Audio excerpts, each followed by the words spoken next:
Sometimes you have to do that because the easy challenge is one you'll get lazy with. The big challenge gets you hungry.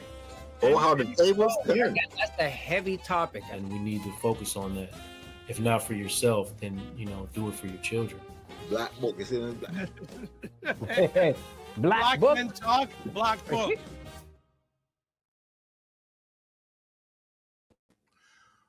What is up, everybody? It's Dr. Vibe here, host and producer of the award-winning Dr. Vibe show, the home of Epic Conversations. And I'm the host of Epic Conversations, 2018 Innovation Award winner, 2020 Best Podcast News Award winner given out by the Canadian Ethnic Media Association.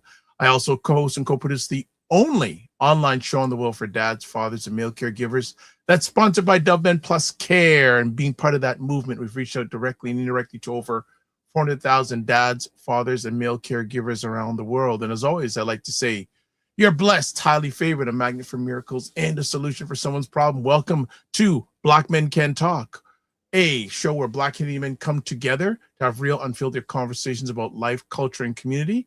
And I'm joined by my regular co-hosts, one of my regular co-hosts, Kofi Sadat, and also joined by a gentleman who wants to be part of this. He's barging the door. He's a part of it. And Jonathan Shaw. So what's going on, family? Welcome to Black History Month 2026. Yes, I was going to say that, but I know you'd beat me. Sorry, man. That's all right. 100 years. 30 years in Canada, 100 years in the United States. Bam, bam. Black History Month. Yeah, Well, interesting. Now that we could go into that for the rest of the conversation, but I'm sure we'll touch base on it sometime this month. But I just think, I don't want to go down because if we go down that slope, it's going to just dominate. Maybe we'll hit that for the next show. Kofi Sadat was out today with his beautiful partner, eating some food. That's it. Eating some good food, some real food from the real jerk, right? So it was all good. Again, as I said, celebrating African Heritage Month, and also, making sure we keep the dollars in our community, which is equally as important, right? So it was good to get out there and vibe. I hadn't been there for a minute, right? So kind of hail up the folks that were there, and they put on a Caribbean brunch today. Yeah, so I think every Sunday, or was it just today? Well, I think they said they're going to try to run it like once a month to start, and maybe first Sunday. So yeah, come check it out, man. It's in the East York location. Yeah, and this is another conversation for another time, but I have a really good relationship with Roger Dundas of BuyBlacks.com, and every year BuyBlacks.com puts on Black Restaurant Week for Black. But one of the things that he is telling me is there are more and more and more Black restaurants closing. Yeah. Interesting you mentioned that, because I was reading the news the other day, and this is just Canada-wide, saying about 40% of the businesses are going to close. Restaurants here. Yep. Black restaurants are closing. Like him and I have regular conversation. Every time I speak, there's another restaurant that's closing. Black-owned restaurant, whether it's here, across the country, like one of his favorite restaurants in Vancouver, Calabash, I think it's called, closed. And Roger's been to over 300 Black-owned restaurants right across this country, so he knows what time it is. So that is crazy. So, gentlemen, as always, before we go to break, I want to say, what is a win that you've had? So, Mr. Juice Man, give us a win you've had since we saw you last week. I finally got myself a new phone. Woo! So, I can be bossy again, the bossy car, so then I can get the bossy phone, and I have a bossy iPad now. So there you go. It's some things that I've been saving up for, and all the other sort of stuff. So finally, that's a win for me. The challenge has been to authenticate myself on the new devices. I'll just let you know, hey, just when you get a new device, automatically assume that for everything that you need to authenticate, you're going to be needing about an hour to hour and a half call customer service or whatever. Is that Apple? Yes, it is. Well, I'm still going and this has been around for a long time. My Android phone. For me, as long as the phone can make and receive calls and do basic data, I'm good. I've never owned an iPhone. Oh, really? I have never owned an. Now the funny thing is, it took me a while because I'm going. All these people talk about Apple this, Apple that now, and I do have an iPad. I use it periodically. I don't I'm not jailed to, but I do use an iMac, and definitely using an iMac, I get it, and I really appreciate it. But I go between Windows and Mac, all that stuff. So new phone, yeah, and I don't even want to know how much you paid for it. So that's another conversation. Mortgage. Not even mortgage. Mortgage. But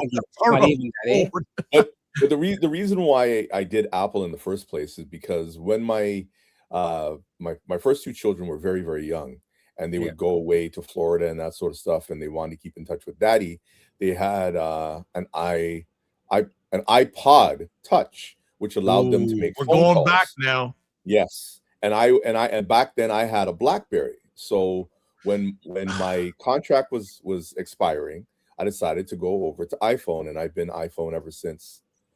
And that's one of the reasons why I had it. You know, this is so ironic because I spoke with a longtime friend about 2 or 3 hours ago, and she said she had to switch phones and she misses her BlackBerry. We all do. BlackBerry, it's too bad because that was the phone, man. That was it. That was it.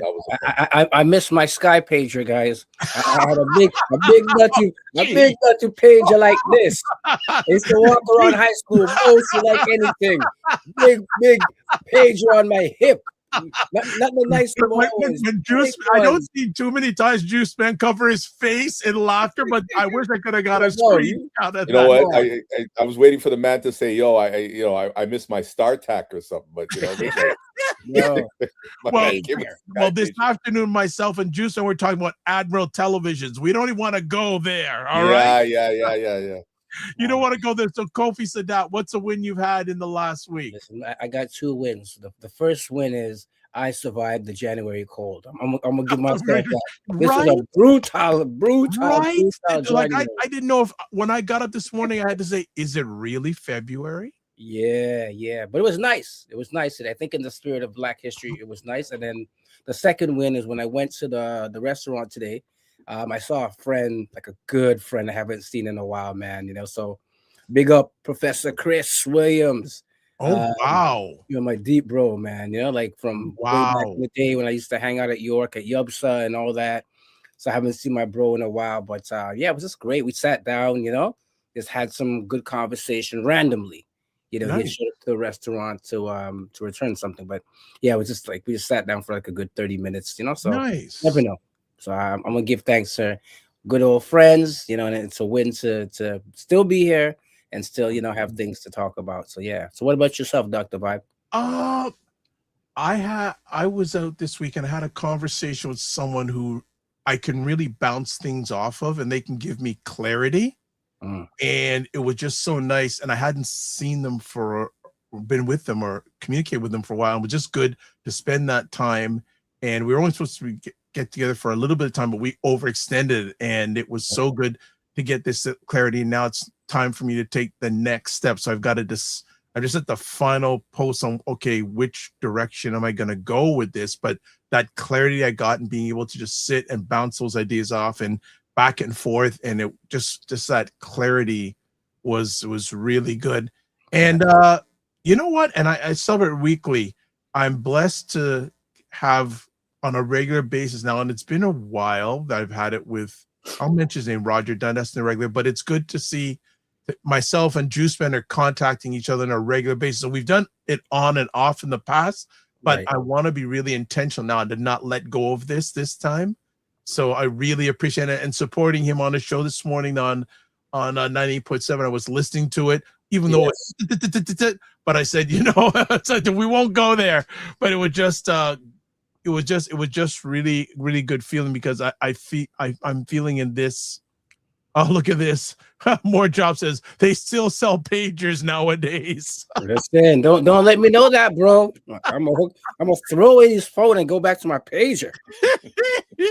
More Jobs. I want to shout you out, by the way, because you have not only appeared on this platform, but even on when I'm doing the morning vibe, you contribute. So hail up, and if you ever want to come on the Sunday, the mic is open. The mic is open, 100%. All right, we're gonna go to a break. And when we come back from break, we're going to do some quick housekeeping. Then we got we were going to do part 2 of the conversation about the documentary Missing Black Boys from CBC Fifth Estate, but we were given some suggestion to go in a different direction in regards to that conversation. So we'll be back in just a moment, and when we come back, we'll get to it. And as always, please chime in if you have any comments, questions, because we can't do it without y'all.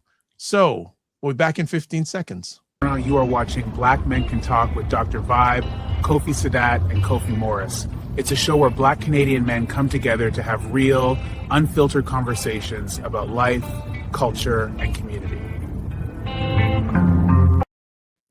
All right. Black Men Can Talk. All right, let's make it happen. Subscribe to the Dr. Vibe Show on YouTube and hit the notification button. Also, like the Dr. Vibe Show on Facebook, LinkedIn, Instagram, TikTok, Blue Sky, and Substack. If you want to advertise your business, product, or service on any of the platforms that I'm a part of, email me. DR.VIBE at the DRVIBESHOW.com. And if you got a question or take, certainly you can put it in the comments, whatever platform you're watching live. But we would love you to call in. So go to your favorite digital device and whatever browser you use, put callme.rode.com, and then go to the next screen, put in the code FSPL8L, and put your name in, and we're ready to rock and roll. As I mentioned, last week, we were doing a conversation about the CBC Fifth Estate documentary about missing Black boys. And during the week, Paul shared a conversation he had by a gentleman. We won't give his name because, and he said, you know what?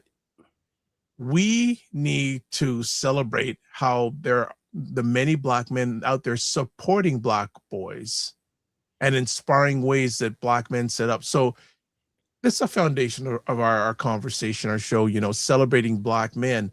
So that is what we're going to be doing today during the conversation. And More Job says, I heard Juiceman on the radio today as well. That 1% piece the dear doctor talked about was wild. And Sister Goy says, I just watched it last week. Good to have you here. Good to have you here. All right, so let's get back. I'm going to put a conversation piece out to all of us and maybe even some of the people in the audience. So first conversation piece. When you hear the phrase Black men supporting Black boys, what does it mean to you personally? I'll let my elder Juice go first. Go ahead, John. I've always had the support of my elders, but the one thing I never had was the support of my father. And I would have traded all the men that I knew for the support of my dad. Now that I am a father and have 2 sons, but my younger son is 13. I see how important it is for fathers to be there for their children, especially their young men, as well as I get this warm feeling, like a real community feeling when I see Black men talk to young black boys and it doesn't even have to be in a formal aspect. It can just be like, boss, pull up your pants. Boss, tie your shoe. Hey, you hungry? Come, let's go get some food. Little things like that. Just little nuggets. You don't have to sit there and lecture, but just they know you're there. You know what I mean? And they know that you see them and they see you. Yeah. Agreed. for me, I would say I love where you're going, because I think it's the informality of it. I think a lot of times when we think about black men supporting black boys, we're thinking about just programming, or um, some reluctance, because again, I don't have everything together. I'm not perfect and whatnot. And I was just reflecting with somebody this week around when we were younger, how you had, let's say, the men them on the block, the older men them on the block, or what I mean, and there was always a sense of care and protection. So if they saw you slipping, like you're cutting class, or they don't know where's the PA there or not, but like, what are you doing around here? You should be in school. You know what I mean? And I think that that sense of protection, even if, let's say, there was a contradiction in some of the actions that they were doing, they were always looking out for you to make sure that you weren't also walking that path, right? And for me, that support started early. You know what I mean? Like I said, within my own family, I should say, I've had, or I have, I'm the youngest of 8, the youngest of 6 boys. So I've always had that sense of protection at home. I'm always the youngest, but then when I was on road, I had many other older brothers, and then it turned into uncles. You know what I mean? And I'm not talking about biological, I'm talking about community based. So I think that whole support piece really is a critical role in our rites of passage of as black men. But on the other side of it, nowadays, I think, for various reasons, we don't see enough of that. That enough of, like, pull your pants up, but said with love and not disrespect. You know what I mean? Or yo, Reg, tuck your shirt in. How is it? Or you shouldn't probably use that language, but it has to be said with love, and and do that. So yeah, but the support, I think, is just something that we naturally do when we're in tune with who we are and our natural ways. But yeah. Yeah, you touched a little bit lightly on who showed up with you for you when you were a boy. How has that showing up when you were a boy shaped you as a black man you are today? Wow. For me, I would just say this, that I had a wealth of black men around me because my mother is one of 13 children. So I had a bunch of uncles. Yeah. So, and they were all into something different. So my uncle Dennis, he's the gadget man, right? Like, he would take apart radios and put them back together again when he was in Jamaica. I owe everything I know about the inside of Jamaica studios and being around music and reggae music to my uncle Earl, aka George, right? That his real name is George. Yeah. And I always say to my uncle Ken, known as real name Stanley, that if it were not for him, I wouldn't know what a turntable is. I wouldn't have the love for that, because from 2 years old, he would put me, on his lap and put 45s on that old gramophone, one piece, flip open the front wood turntable thing that we had in the house, and all that other sort of stuff. So I had some great men in the family, and then at church there was my uncle Charlie and all the men at church that were there for us growing up. And even though he's not a black man, which was really fun. When I think about it now, I'm like, wow, this was kind of interesting. But imagine a big Ukrainian man walking with this little black kid, back in the early 70s, and that was my Uncle John. Just taking me around, when everybody else was busy, and that sort of stuff. So I love that I had a lot of people around. But as I got older and they got their own children, I then experienced the loneliness and the loss of not really having, you know, those individuals around. But again, by the grace of God, my barber actually stepped up. Believe it or not, my barber is the first person in my life to ever call me his son. That was the first man to ever say to me, "That's my son." To my ears was my barber. And to wherever you are, Mr. Lloyd Bookall of Bookie's Barbers, you know, on Oakwood, you know, his name came up today, and I was like, "What happened to Bookie? I can't find him." Right? I'm looking for him just to say thank you. Yeah, yeah. That's beautiful, man. That's beautiful. I would say again, you know, similar to yourself, I had some uncles that really stepped up. You know, I mean, 'cause I have a lot of men in my family, but I had some uncles. I would say, like my uncle Ezra. What I remember, he used to take us to Maple Leaf Gardens to watch wrestling. Right? You too? And bro, listen, wrestling was the thing. I'm telling people who don't know, back in the day, we're dating ourselves. Socially, like all types of people, all types of demographics. You know what I mean? What was your first match? What was the first match you ever saw? Oh man, I don't even remember. Ric Flair probably versus Ricky Steamboat. Ricky Steamboat's still my favorite wrestler of all time. Man. There you go, Jimmy Fly. We going down. The dragon, right? Ricky the Dragon Steamboat. I say that because in hindsight, like when I look back, he took a whole bunch of us, right? And he himself didn't have any children here. His children were in Jamaica, right? And it just, when I say it shaped me, because now with the work that I do, you know, and I try to, you know, not try, but I work with young Black boys.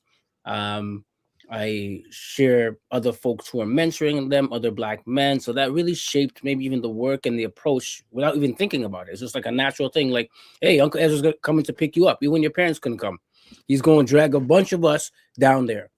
And funny enough, I pass that love for wrestling to my children. They love it. My youngest, trust me, my youngest, oh man, he's all over it.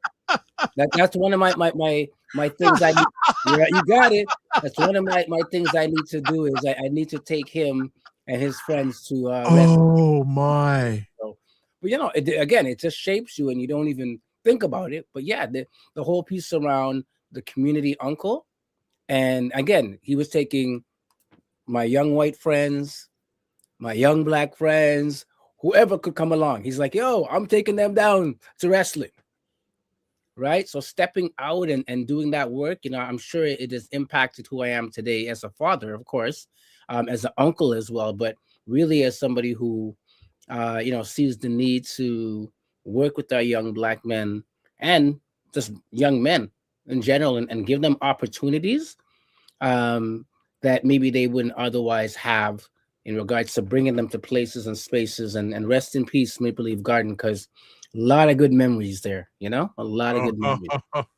Well, it looks like you guys have fired up the wrestling community here. But More Jobs says, you know, it amazes me how COVID came and has left us out the door, yet racism still permeates the fabric. He also says, to answer your question, Dr. about mentorship and the consistency of it. That's what it means in regards to our first question. We've got some more stuff happening here. Ryan Knight's in the house. He says wrestling in the 90s was the truth. Our truth. There you go. Our truth. There you go. And More Job says WWF Bad News Brown. Get over Gee, some peace. This man's going back. We said Bad News Brown. You're going way back. Angela Mosca, you break my cup for my run. I could do it on the American people. This is it. Russia #1. Yo, you know that. The Iron Sheik was incredible. His cameos were always just priceless. Stereotypical a little bit, but priceless. Yeah. All right, let's go. And thanks for the audience for chiming in as we continue on. Let me ask both of you, can you share a specific moment when you realize, quote, I need to step up for our boys? What triggered that? I don't, for me, I'll answer. I don't know if there was a particular moment, but there was a realization that a lot of my children's peers, young black boys, didn't have, um, you know, fathers in the homes or recognizable that I saw black men in their lives. So it was always just one of those things that we're just, gonna take a bunch of people, a bunch of young black boys, and whatever experiences of support, even hanging out at the house, whatever the case is. I recognized that there was a need, to kind of step up, just to have that presence, that for a lot of them that I found was there was this struggle with the mothers, in the sense where when they started moving into, like, the 12 to 13, there was like a little bit of pushback, because you want to exert yourself as a man, which is part of your rites of passage, but exert yourself, but then mom is like not understanding, right? And it's not anything else. Or specifically, as I speak to my wife about it, when it came down to wrestling, she wasn't about that. She didn't want to get on the floor and wrestle and do a DDT, right? And sometimes like, no, I don't want to do that. Go wrestle with your father, right? So other, young men were like, yo, we'll wrestle. You know what I'm saying? We'll do that thing. So I saw the need, again, when my sons were like 12, 13, moving into that age of, closer to adolescence, right? So that really was a time that I saw. So not a moment, but just an era. I could kind of definitely see there was a shift around that piece. So yeah. Okay. Juice Man. It's gonna sound really weird, but my older sister had a baby when I was about 6. Mm. She had to go back into the hospital. So we all went by her house down in Thorncliffe and basically took care of her firstborn. And that was as early as 6. And the baby bug kind of stuck, because I wanted to be a godparent after that. I wanted to be a big brother. I wanted to, and literally I became a big brother, like big brothers of Canada type of thing. Co-chair of that. For Bowl for Kids' Sake in the early 2000s. I have 18 godkids, and I did not stutter. I have 18 godchildren. I've been a mentor forever to young boys and young girls, but as a cousin, we were always made to take care of our younger ones.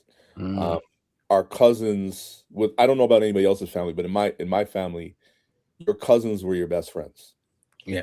And I always say the saying, family over everything. So I'm about 10 years older than the majority of my cousins. Like, let's say, I have some that are 6 years younger, 7 years younger, but generally the majority of them are 10 years younger. And now, I mean, 10 years younger is nothing. But when you're a kid, it's a huge difference. So everybody's upstairs, playing dominoes or cards or whatever the case would be, or out in the backyard doing something, whatever. So we're downstairs, in the rec room, with the AFX racing track and the GI Joe with the Kung Fu grip and the stretch Armstrongs and all the other sort of stuff, and then playing the 45s. By then I had 2 turntables, so they're all downstairs having fun, and we were just just horsing around. But it was really young. Like, I think when you come from a big family, it's nobody has to tell you to take care of your young ones. You just know instinctively that's your job. And it's not like now where my son is like leaves the empty juice container in the sink, and is like the juice is gonna magically make itself, right? Like, that was your job. You had to make juice, like Tang. You had to, this much water, this much thing, and then whatever. Like, I saw the other day that they're gonna get rid of frozen orange juice. I'm like, that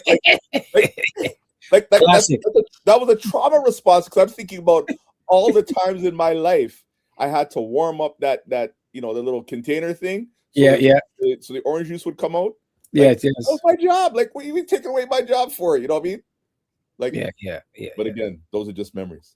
Yeah, it's interesting that you're mentioning about the whole cousin thing, because I always see, like, in terms of comedy and jokes, where they say white people don't have cousins, right? And black people have cousins, because it's such a thing where whether they're blood related or whatever, right? The whole dynamic of if you sit cousins, down at the table, your family.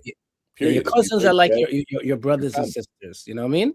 In our cultural kind of representation. So when you say cousins, the older ones, that was it, man. It was just kind of a natural thing that they would, they take care of you, or or you take care of the youngers, right? And if anything happened, there was a sense of responsibility that, who broke the thing? What's the pitting it? Like, you know what I mean? Like, you had that sense of responsibility and connection, right? So that's dope. Yeah. Very if they're 15 cool. years older, if they're 15 years older than you, or a little bit, you became uncle. You guys were no longer cousins no more. You're uncle this or auntie that. Yeah. Good stuff. So I'm going to put up something here for our audience, and I have a question for you. We have a question for you, whether you're watching this live or on replay. Finish this sentence. Black boys need more blank. That's just for the audience. It's not for our panel here. So and I've put that in the comment section of all the places you're watching this live or on the replay. So let me bring up another conversation piece for the gentleman. In your view, what's the difference between being a mentor, being a father, and being a role model for Black boys?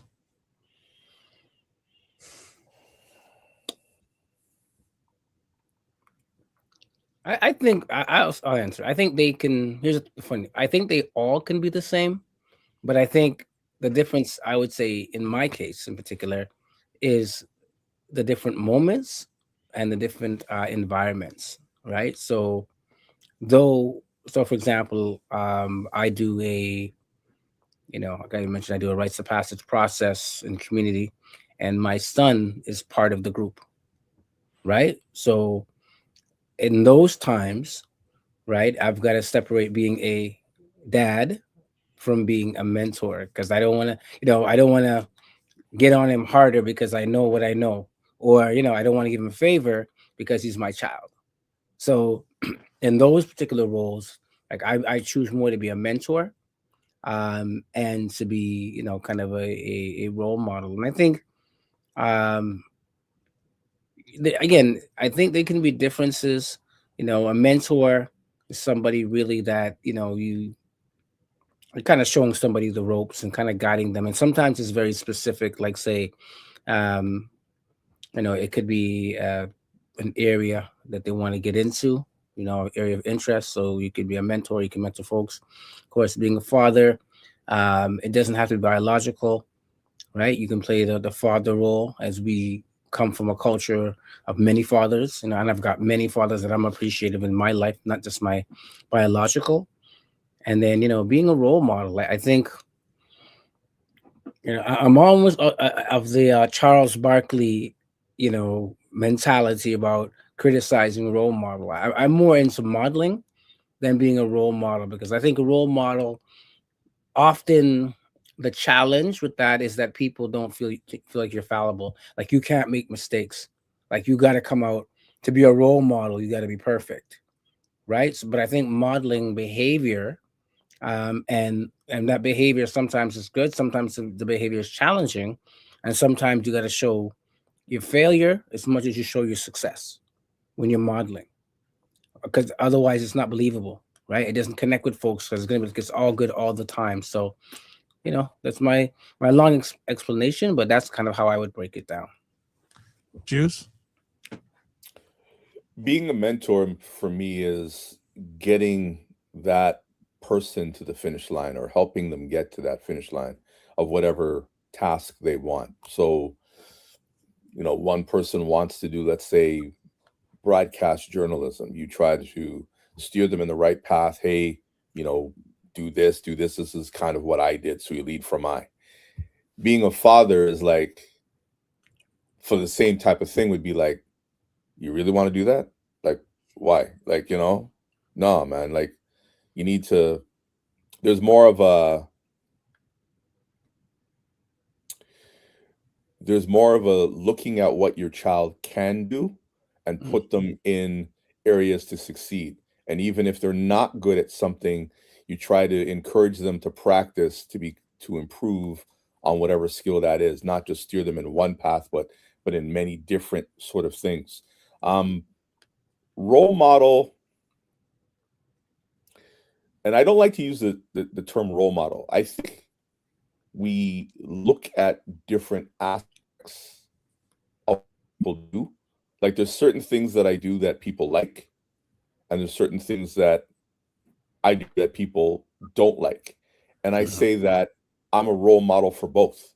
If you see something in me that you just can't stand, well then, don't do that. Be like, Jonathan does that. I don't like when he does that. So I'm gonna steer away from that. But I saw him do that, and I don't want that for me. But he does this really good, so I'm gonna gravitate to learn from that. So you can kind of learn from the both aspects of the yin and the yang. And I think when we use that approach to a role model, we can look at to me, sometimes in life, because I saw somebody do something and get in trouble for it, I was like, no, no, that was my role model. That was my role model to say, don't do something. And then I saw something over here that somebody did and they were great at it. I'm like, okay, yeah, I want to do that. Yeah. 100. Love that. Pierre Dubois on LinkedIn. And Pierre, long time no chat. Hope you're doing fine. Says a role model does not have to be perfect. They can teach when falling short comes up and how to best address that misstep. And then Cinnamon Cadella, who's usually chiming in on Primetime Saturdays with Isha and Lala. Good to have you here as always. So good to have people on, and keep on sending in the comments and questions. So another question for our gentleman. How do you balance teaching discipline and accountability with offering grace and understanding, especially given the stereotypes Black boys face? I'll go to that one first. Go ahead. Any person who I encounter, I say the same thing.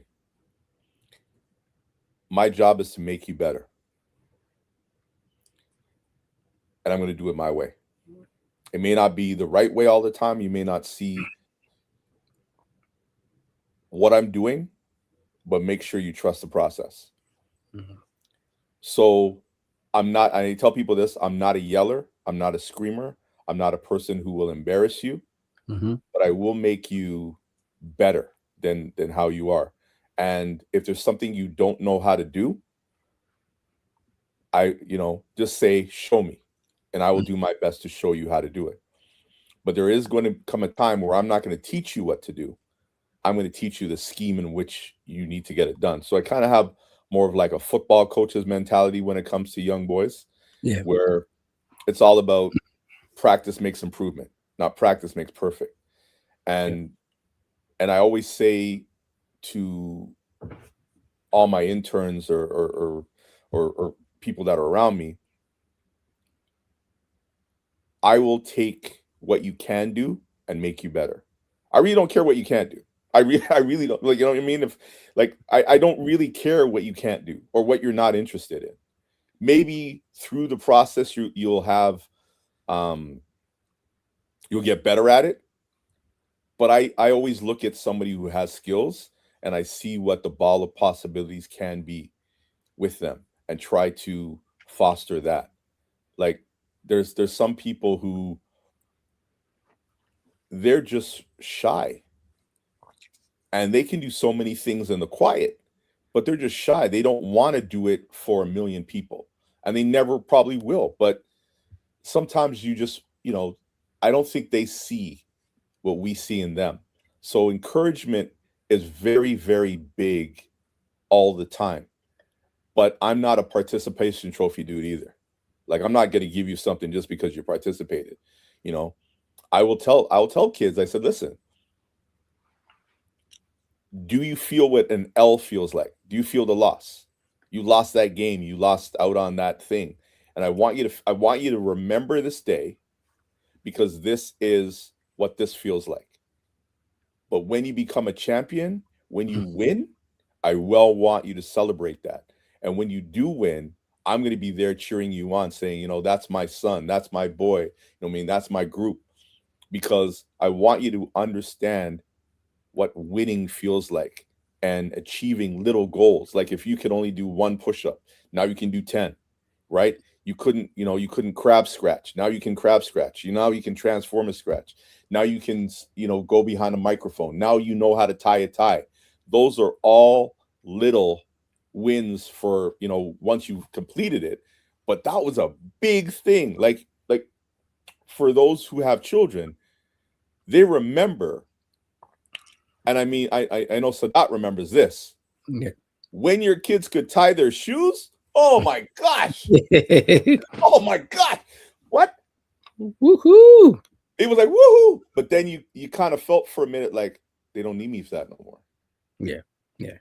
So there's this win feeling, and then there's a loss feeling as well too, when your children or the children that you're helping out get to the next level, because you no longer have to help them with that thing. They become more and more independent. And birds are supposed to fly. That's what they're supposed to do. That's it. I would say, I always tell people, love is discipline and discipline is love. And we get it mixed up sometimes. We think that if we have to correct our children, right, our young boys, that we're not exuding love for them, right? But we got to do it in a loving way, of course. And I think often what I've found when it comes to discipline and accountability, that the young people that I've worked with or I've encountered just in general, they actually seek that level of discipline and accountability. And why I say that is that sometimes the other side of that is that nobody cares. Nobody cares if I step out and do the bad thing. Nobody cares if I don't go to school. Nobody cares, if I'm not working. Nobody cares if I'm depressed and I'm going to bun weed all day. Right? Because often we're looking at that and saying that. But when you actually step in and say, yo, bro, you really shouldn't be doing that thing. Here's the consequences of that. Right? Let me give you an alternative. Right? There's that. And then accountability. It's a huge thing, because we do a disservice to our young men when we don't let them know there's accountability for their actions, because they're getting, they're doing things in this, let's say, safe matrix. But outside of us, they go on the road or they're with other people and they do certain things and they're not accountable, or they don't feel they have to be accountable. It's a lot of times when people get themselves in trouble, right?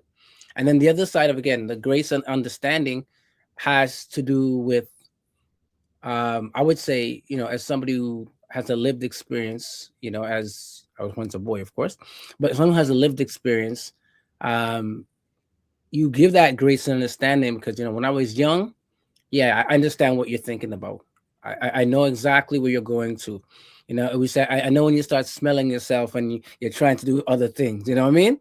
We understand that. So we give that grace and understanding. Or you recognize sometimes people are coming from a very challenging situation.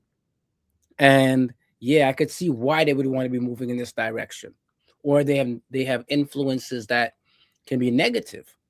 And you're like, okay, I get it. Yeah, man. I know your older brother used to do that, or the man, or sometimes it's positive and you push them into that. You know what I mean? So I think there's that piece. And the part around this, and again, giving grace around the stereotypes, one of the most critical life questions we ask in the rights process, especially for young Black people and young people, is, am I really who I think I am? And we ask that question because there's so much, so many other people, so many other things that are telling you this is what a young Black boy is, right? So you gotta, whatever negative stereotype they have out there, this is what it is. And I think one of the greatest challenges for our young Black men is to step out of that box. Okay, I don't want to be a basketball player for life. I don't want to be a rapper, right? Or whatever limited box. The hardest thing is to step out that box and say, bro, you know what? I think I want to make video games for life, right? Or I think I want to do whatever else. And I think I constantly push against the limits of the box, right? And as somebody who has, three, sons, the boxes are always there that people are pushing at them. And I recognize that very early to step into school. I'm like, no, no, no, no, no, no. Yeah, he may like playing basketball. Doesn't mean, he doesn't want to study this or he has an affinity to do that, right? So those boxes and that stereotype is often sometimes the most challenging things is to, even allow them or give them an opportunity to look outside that box and say, hey, you know what? Oh, there's some other things I might want to get into. So yeah, it's kind of a mixed bag between the discipline, the accountability, the grace and understanding. But I always say that, like, I think, we do a disservice to our young men when we don't want to exude some discipline and accountability, especially in a world that's not always, good to them. Okay. Let's go to this conversation piece. What does it look like in your experience when Black men openly love, affirm, and uplift each other and the boys watching them? It's huge to show love to everybody. Like one of the things, and I can say this about myself and Dr. Vibe. And maybe it's a Scarborough thing because guys in the West End don't do this, or they didn't do this when. We'll take it. We'll take it, my guy. We'll okay. take it. I'll give you guys in the East the prop. Like I remember one New Year's Eve, I noticed that all these guys in Scarborough were just hugging one another. Like when they saw each other, just giving each man a hug and stuff. And I mean, guys in the West are more like, hey, bounce, whatever the case may be. But guys were like fully hugging. And I remember Dr. Vibe, like he saw me, he's like, "Nah, man, give me a hug." And in the beginning, it felt very uncomfortable because I wasn't used to it. Yeah. And then I joined the Lions Circle, and guys were hugging. And I remember when I went through my LPI when we call it graduation, and I had never hugged that many dudes in my life. But Christmas time, my son, I think he was maybe about 2 or 3 at the time, but he got to see for the first hand all these men just hugging. And there's not a day that goes by when he gets in the car, the first thing we do is hug. And I mean like some like the way you would hug like your dog, like, come here, whatever. And I do it in front of his friends. And normally when you do stuff like that in front of like the friends be like, "Oh, what's going on here?" But I show him so much love. Like he comes over, gives me a hug. I could be on a live and he's here and he'll bring me a drink or something like that and he'll kiss me and hug me.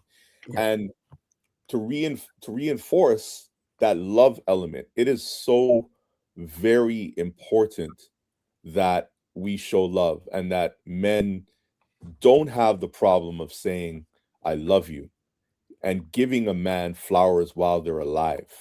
You know what I mean? Like, I remember in the summertime of this year when they were doing Black Men's Health Month, Mental Health Month. And I saw a statistic that really, like, I started crying. And it was that 83% of all men in the world, the first time they got flowers was when they were dead. Damn. And I sat, and I mean, and I was on my way to the garden center because I love to garden. And I'm thinking, I receive flowers. I've gotten flowers all the time. But I'm thinking, how many brethren do I know who have never received flowers? And True. that day, I went and I got a couple of plants for the people who meant a lot to me. I gave one to my barber. I said, you know what? Hey, hold this. Gave one to another person. Said, hold this, and just to say, no, hey, I'm really giving you flowers. Yeah. I mean, whether or not you want them or not, that's up to you. But I'm giving you your flowers. Yeah. Because I'm not buying a bouquet when you're dead. You can't smell them, you can't see them, can't touch them. All of the above. True. I was interesting enough. I was starting to say what it does is it gives them permission. It unlocks the whole piece around. I can actually express love genuinely to my brother, and I think by us modeling that behavior, it unlocks and gives them permission. I'm just thinking. Last night I was at a family dinner, and my niece's friend came over, and she had a son, maybe about 2 years old, maybe. I'll probably say maybe 2 years old. And before he left, he hugged every person in the room. Now, I had never met this young person before. Yesterday was the first time. He gave me a warm hug and everybody a warm hug. And this makes me think in the moment, what happens between then and when we become, these gray bearded people as Black men. Right, we lose our permission, and it's too cool, and all the negatives that go to it. But I'm like, we need to look sometimes at those babies because they can show us, this is the way. So I think that we continue, to show love genuinely. And I'll say my own personal challenge is within my family. I would say, typical Jamaican, Caribbean father, man, then they're not really much about, the hugs and I loves you and all that kind of stuff. So I didn't really see that behavior modeled in that particular way. But as I've gotten older, I recognize every time, I'm saying goodbye to my brothers, they always say, I love you. And I noticed it and I was like, bro, I gotta say that back to them.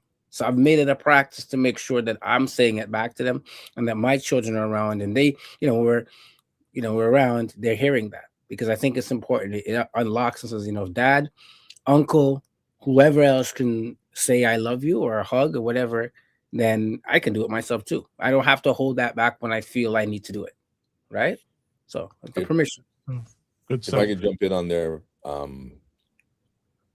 I lost my dad back in 2023, like right around Christmas time.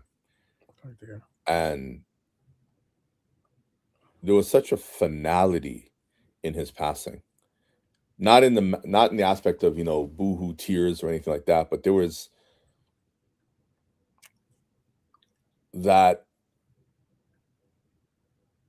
I've reached this old, and there's certain things I knew my father was never going to do certain things. My father was never going to tell me I love you. Mm.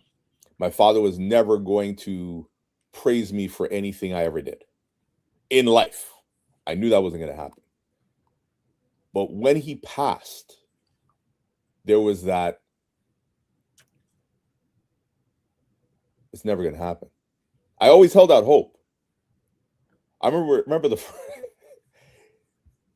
you wait your whole life for certain things to happen. And I remember going by my dad's house, and he had this lemon tree that he would keep outside for, to get sunlight and then bring it inside. And this thing is monstrous now. You know what I mean? Like, I'm pricking myself bringing this thing in, and I want to cuss every time I would bring it inside. Mm-hmm. But I remember I brought it inside, and he hadn't seen me for a minute, and he's like, Jonathan, give me a hug. And I was like, me? You want what? You want a hug? And I was scared. I was really scared. Like, I gave him a hug, but I got scared. I was like, are you okay? Is something wrong? Like what's happening? You sick? Like literally, like I was like I had to call people. Like, I literally called people, and I was like, yo, what does it mean when your dad is like in his 80s and he wants to get, and he asks for a hug? Yeah. Like, you know what I mean? Like, it was it was so strange because I'd waited my whole life for this to happen, for him to initiate it, and finally he did it. So it even re-emphasized how important getting a hug and giving a hug to my children, and always, giving them the words of affirmation, I love you, is so important for, our children, our young boys, our young girls to hear. True. Okay. That's so Pierre says, I really love Kofi's insight about recognizing when young men practice their skills privately. A relatively safe space lets people focus on what they need to learn. Sure. Good. That's good. That's good.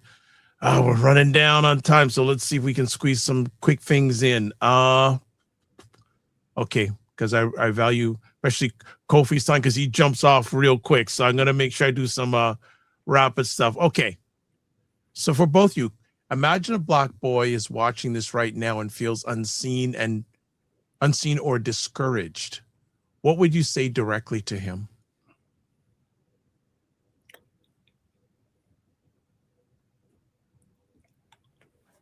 Wow, it's a lot. I mean, of course, we have to know the situation, but my first thing I always say is to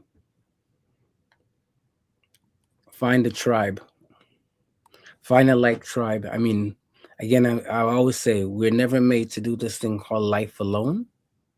So if you can find somebody in your immediate circle, that one person to start with, to talk to connect with, to share what you're feeling, that'd be my first thing I would say, and again, I don't know the extent of, right, it's a general question, right, but I would definitely say to find a tribe. And I think it's so necessary that we need to move away from this whole thing of the definition of a man is to take it all on yourself. I think it undoes us too much. So I would say, try to find somebody. Could be a good friend, could be an uncle, could be a mentor, could be a brethren and on the block, or whatever the case is, right? But share that, share how you're feeling and why you're feeling that way, right? And I think that's a place to start, at least. Juice Man. As a kid who felt the same way growing up, I see you. And I was that kid who never fit in with anybody. I wasn't, I didn't like what everybody else liked. I didn't do what everybody else did. Most of my family, were born in Jamaica. I was born here. So automatically I was not like them. You know what I mean? Like, so, and they let me know it, oh, you're not real Jamaican, you're this and whatever. And you felt like that. And then I grew up in an area at that time where it was very white. So you don't fit in. Mm-hmm. And it literally wasn't until I was like 16 years old and got a job down at the Eaton Center where I actually found people who looked like me, liked music like me, liked the things that I liked, started doing different things, and got a car. Then I could drive different places. I could come down to Scarborough, and then hey, there's more people who do the things I do, and DJ and whatever. And then you start to find yourself. So don't be all that in a hurry to know what you're about and to have a whole bunch of friends when you're young. Yeah. Do a whole bunch of different things, because the worst thing you do is peak at grade 6. Like, that's your best time in your life. 6, you're grade 6. That's it. There's nothing after that for you. Yeah. Keep peaking, keep reinventing yourself as you get older. Try different things, try different, whatever it may be. Just keep trying, keep doing different things, and peak when you're like 70 or something like that. You know what I mean? But straight up, look at Prince. Prince has done so many different types of things over his lifetime, different hairstyles, different whatever. He's not been the one trick pony that we've seen with certain people.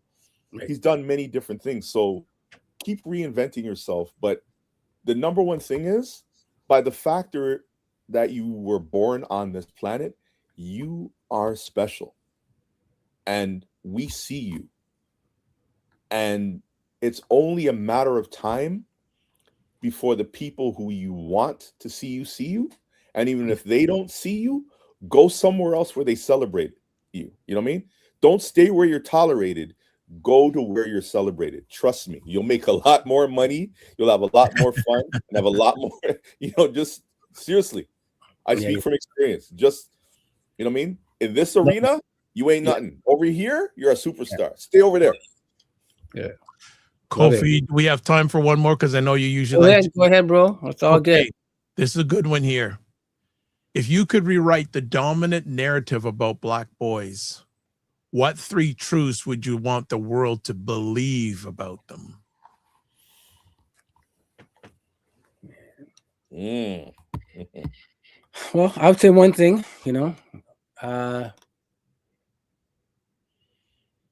Black boys, they're magical. I would say they're magical. You know what I mean? And when I say they're magical, it's like when you see that joy, that genius in them, they're magical. If you sit back and you observe, when Black boys connect, I'm talking, in a good way, and you just see that it's a magical thing. I think they have the power to really shift and change a lot of things. I'd say it's one thing. So they're magical. They care. I think a lot of people don't think that they care, right? And we got this whole stereotype of YNs and whatever the case is, but they care and they hear, right? I think there's a lot of things that we talk about Black boys, we put on Black boys, we don't believe that they care about school or the way that they dress or how they're seen. They actually do care, right? And it impacts them because they're hearing it all the time, right? So so I think those are 2 things I would say. And as I say that, my son opens up the door. Yes, hello, Black boy. They want to be seen. You know what I mean? And it might sound corny, but I would say that they love. You know what I mean? They love, right? Like we don't see that. We only see stereotypes of everything, that it's always about hate and violence, right? But they love, and they need to be loved, right? So I'll leave those as my pieces. Juice Man. Number 1, let them lead from a young age. They have wisdom. They have intelligence. Let them lead. Number 2, do not fear their brawn, fear their intelligence. And the last one is teach them everything you know. My mother did me the best thing in the world by teaching me. Like, she didn't know how to be a man, but she told me, I'm going to teach you what I know so that you never have to depend on these things from a woman. She taught me how to cook. Rug hook, macrame, needlepoint. Man, let me tell you, give me 2 knitting needles and crochet.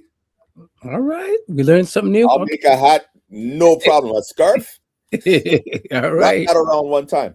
And teach, and the number 1 thing, she taught me how to sew. I all used to make track pants to go to gym class and stuff like that, and track jackets. You know what I mean? So love it. Just teach them. Just keep teaching them. On that note, gentlemen, that is a wrap. But I want to say thank you for taking the most valuable thing you have as Black men, your time, to hang out with us today, and appreciate it. Kofi Morris couldn't make it with us today, but there's his contact information, getwellstayfit@gmail.com, Instagram, 2 of them, Kofi Coach _ and then Cosmic Wellness Group. Also, there's Facebook, Kofi Coach, Kofi Sadat, nazojam@gmail.com, Instagram, Mooroon, MOOREROO, and still one of the coolest handles on the internet.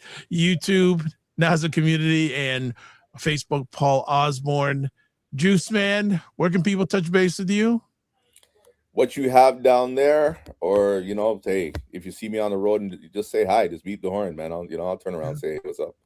So that's But jonathanoshaw.com and then info at Jonathan Oshaw. And again, it's Jon, not JOH. Oh yeah. We got to make sure.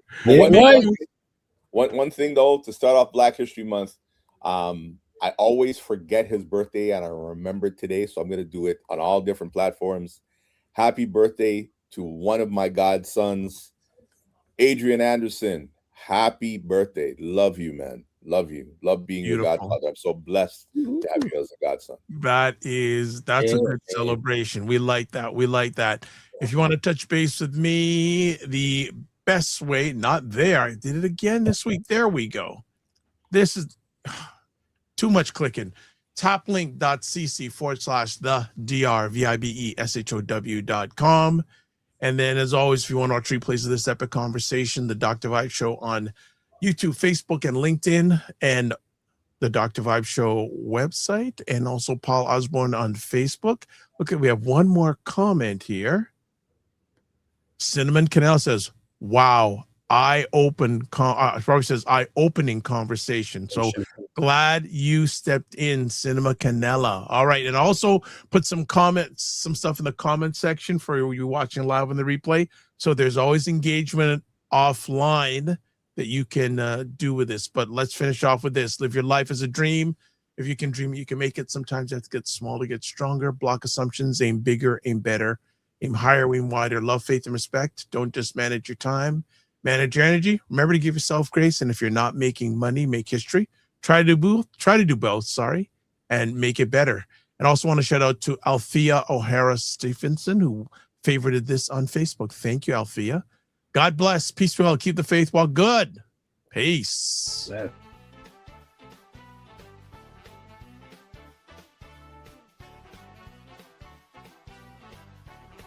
Time that our parents, they're like, I have nothing to teach you. I don't know nothing.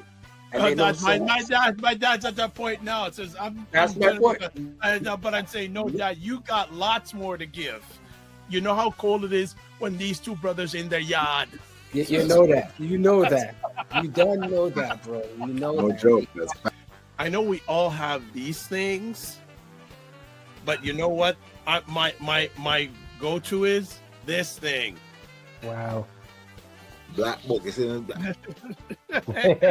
Black book. Men Talk, Black Book.